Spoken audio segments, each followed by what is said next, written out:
குடியாத்தம் அருகே வனப்பகுதியில் செம்மரம் வெட்டி கடத்தல். ஒருவர் கைது, 18 துண்டுகள் பறிமுதல், வனத்துறை விசாரணை. வேலூர் மாவட்டம் குடியாத்தம் அடுத்த கள்ளப்பாடி வனப்பகுதிக்கு உட்பட்ட முதலியார் ஏரி பகுதியில் விலை உயர்ந்த செம்மரங்கள் உள்ளன. இந்நிலையில் முதலியார் ஏரியில் இருந்து சுமார் 4 கிலோமீட்டர் தூரம் சுற்றியுள்ள வனப்பகுதியில் செம்மரங்கள் வெட்டி கடத்தப்படுவதாக குடியாத்தம் வனத்துறையினருக்கு ரகசிய தகவல் கிடைத்தது.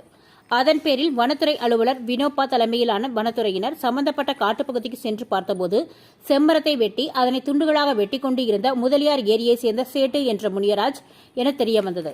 இதனைத் தொடர்ந்து 18 துண்டுகளை சுமார் 1 டன் செம்மர கட்டைகளை பறிமுதல் செய்தனர். பின்னர் செம்மரத்தை வெட்டிய நபரிடம் குடியாத்த வனத்துறையினர் விசாரணை மேற்கொண்டு வருகின்றனர்.